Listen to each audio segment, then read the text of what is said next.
What is going on, everybody? Tony Catalina here from another episode of Behind Enemy Lines, a Texas A&M football podcast. This week we got LSU Tigers, so I had to bring in the big guns. Got Koki Riley from the Advocate. He is the LSU Tigers beat reporter. Koki, first off, thanks for joining me, man. Thanks so much for having me.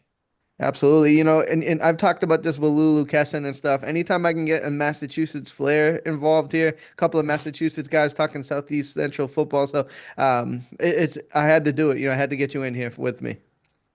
Thanks for again. Yeah, I gotta get the Massachusetts connections in. Any Yeah, the strange club of three. Yeah, Yeah. and it is funny to think that, people who played in a brand or from a place where a brand of football isn't as good or as exciting as what we cover now. But just, anytime I can get some local flair, local flavor in there, I'm gonna do that. So, but to the more important topics, obviously, Koki, LSU coming off a loss to Vanderbilt on the road there.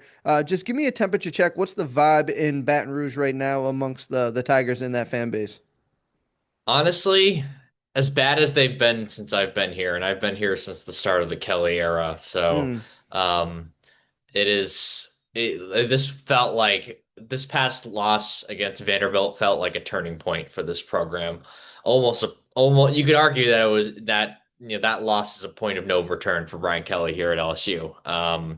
And it was a lot of the same mistakes that you've been seeing over and over again over the past 3.5 years, and just a lack of attention to detail, no sense of complementary football. And then again, these are like general terms that people are sick of hearing, but just to sum things up, I think people are sick of seeing the lack of details in these games and the constant mistakes that they are making.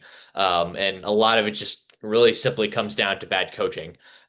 Because this is the best roster they've had under Brian Kelly. They have a lot of talent on defense. They have talented receivers. They have a quarterback who clearly is capable when he needs to be. But I mean, the lack of development from the offensive line, the lack of a cohesive game plan on offense, and sometimes even on defense, it really, really smacked you in the face this week when you faced the Vanderbilt team that you were frankly a lot more talented than, and you still couldn't get it done. Yeah, that's really fascinating because I mean, hands up, I admit that coming into the season, I was bullish on LSU. I thought this was a championship caliber roster, like you talked about, a quarterback who has first round hype around him. This is an offense that, they went and they got attacked, to find talent in the portal. So I'm like, oh man, the Tigers, when I looked at this game, I'm like, this is gonna be a really tough challenge for A&M, and it still is, but they don't look as daunting as a lot of people thought they were. And to your point, you think it's Brian Kelly, this coaching staff, and just them not getting the most of this unit?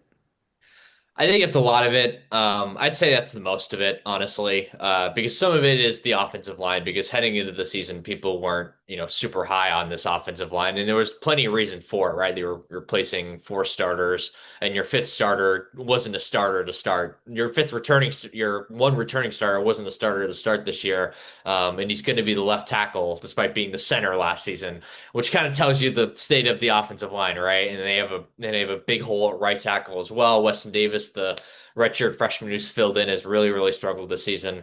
And there are other options besides the center who's now playing left tackle, and the red first shirt freshman right tackle is a true freshman.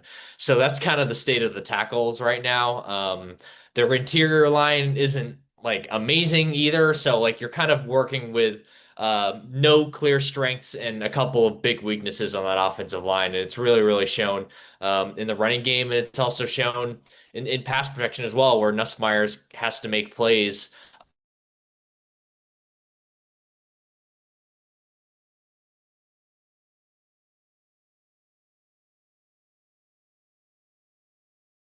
recording stopped. Okay. I can't hear you. Sorry, it was just it was a little choppy there for a second, but you're good to go. Okay. Yeah, so just you were talking about it, and not to like kind of you were going off, and you had a good point there, but just to veer off, when you look at it, could you chalk it up simply as the offensive line is the biggest issue because 15th in the SEC in rushing, 12th in scoring offense. We talked about Garrett Nussmeier. We're talking about some of these weapons. Is it really just as simple as not getting enough push in the front and just not having enough time in the passing game?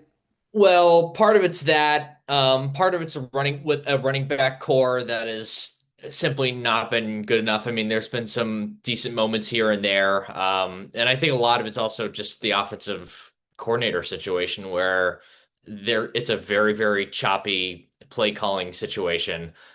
There's no flow in synchronicity and things aren't married together between the run game and the pass game. And it just looks hard. Everything looks hard for this team right now offensively, and a lot of that honestly just comes down to coaching because they'll have wide receivers who can make plays like Xavier Thomas had that crazy touchdown where Garrett Nussmeier makes a great play to avoid a sack, flips it out to the receiver. He breaks three tackles and he's gone 62-yard touchdown on what should have been a sack, right? So like the talent's clearly there at receiver and at quarterback. It's just they're not getting any help, whether it's the offensive line, whether it's the run game struggling, whether it's the play calling not being there, whether it's the fundamentals being missing and the coaching on just a day-to-day basis not being there before games. They just seem like they get out schemed consistently. And it's a combination of all of those things I just talked about, the offensive line just being one aspect of that.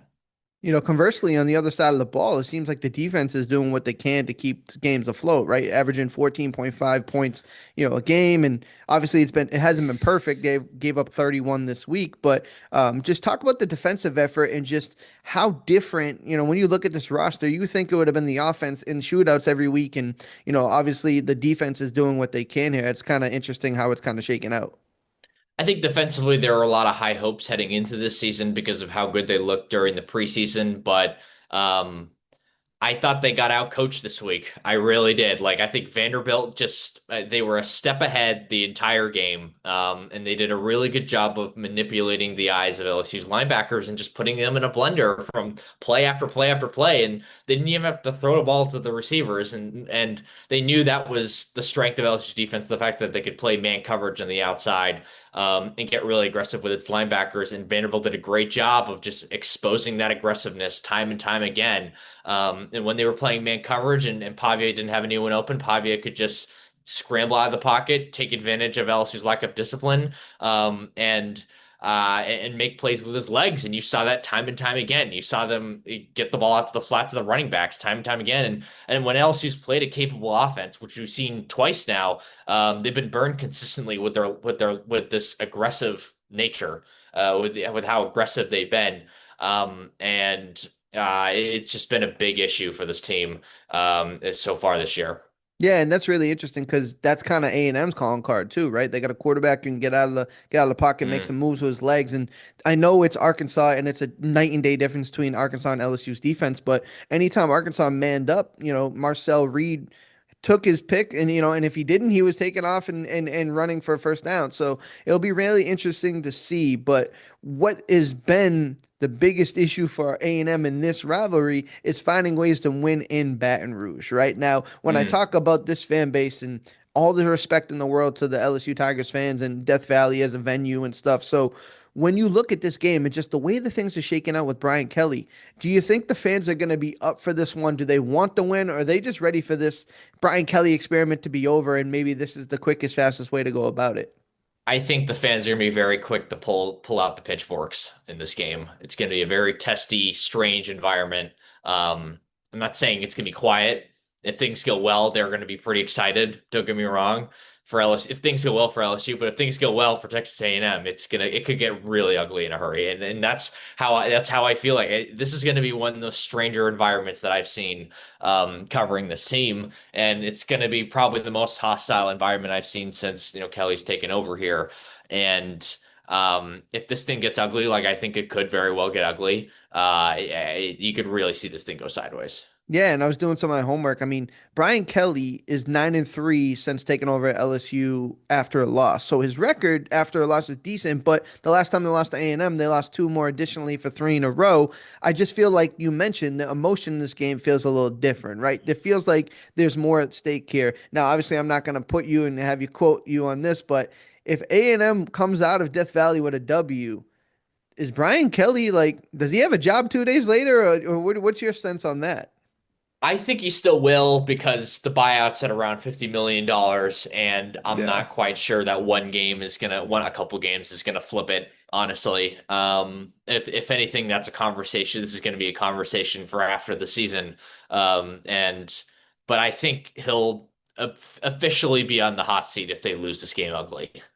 This game's really clearly close, maybe not, but they're kind of out of the playoff contention already with two losses. Um, they have this game against A&M at home. A&M's number two team. I'm an AP poll voter. They're number two team in my poll. They're number three team overall. So everyone knows that they've been fantastic this season. They've probably been the best team in the SEC. And they after that they go at Alabama. They have a bye in between, but then they're at Alabama. And like this seems like they had to win this Vanderbilt game. And the fact that they got not just got beat by Vanderbilt, they were beaten easily by Vanderbilt, and Vanderbilt was clearly the better team throughout that game. The one score doesn't really properly show how much better Vanderbilt was than LSU on both sides of the ball, frankly. And I'm heading into this A&M game feeling like it could get ugly. It could get ugly quickly, especially if A&M's on its game offensively and can do some disruptive things defensively. Even though I know the weakness of this A&M team is their defense. Yeah, and it's fascinating you say that you're an AP voter and you had them too. So I want to ask you, you're obviously a little higher on them than the consensus, right? You have them at number three. Most people had them One at three. spot, yeah. Yeah, one spot. What have you seen about them that makes you believe they're one of the two best teams in this country? Yeah, that's a good question. I mean, for me, you compare them to everybody else, right? And they have that really good win on the road against a very good Notre Dame team. A Notre Dame team that I have in my top 10 personally. I know they have two losses. They start off the year 0-2, but they were to two really, really darn good teams, right? And so to go to Notre Dame and win that game was really, really impressive. But and then you kind of combine that with three pretty dominant wins against SEC teams. I know like the Auburn game, that was a 6 point win, but really it wasn't a 6 point win, right? I mean, you were there, you were covering it. Like they dominated Mississippi State.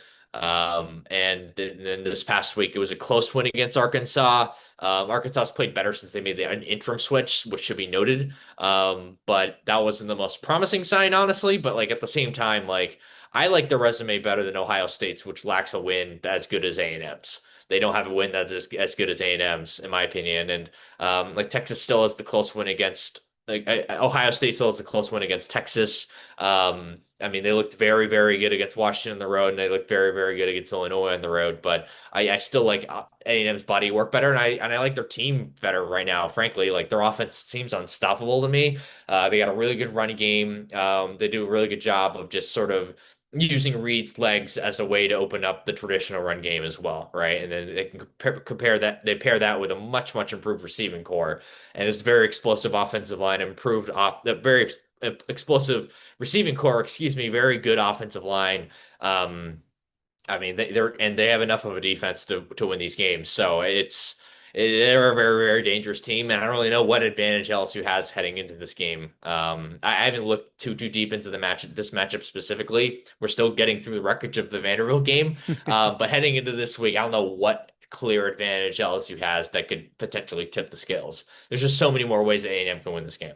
Yeah, and I think the number one advantage is just the home field one, right? And you talked about it's going to be an That's fair. unusual fan base and a crowd or whatever, but it's very fascinating to walk into this game saying like, hey, there's two teams with really two like nervous or anxious or different vibe fan bases because to A&M 7-0, top three in the country, getting votes as a one or two team in the country, but still no one is really bought in until they find a way to win this game. Right. When I did my schedule prediction, I was admittedly a lot more optimistic than a lot of people. I had them going 10-2, and I had this as their first loss. Now, LSU doesn't look like the team I thought they were going to be in preseason, and Texas doesn't either. So if you're telling me that 10-2 turns into 12-0, like great, then we're all a little off on that. But I feel like in this game, and I'm not speaking on a turn when I say this, if A&M finds a way to win this game, they're 8-0, and they can kind of shake off that 8-4, stigma that's attached to them.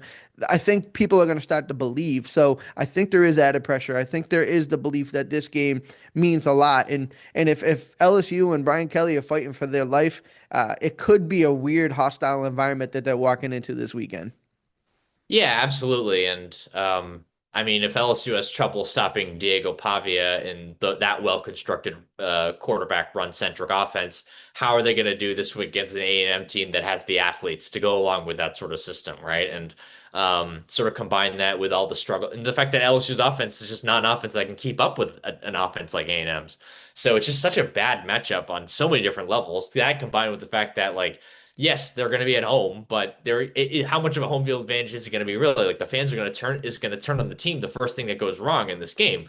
That's just the reality of the situation. So, it's tough. And for A&M, yeah, like they need a reason to believe. I kind of agree with that, right? Where it's like, yeah, you have the Notre Dame win, but like, what else have you really done? And this Arkansas game was a really close call against a team that admittedly is a very, very poor defense.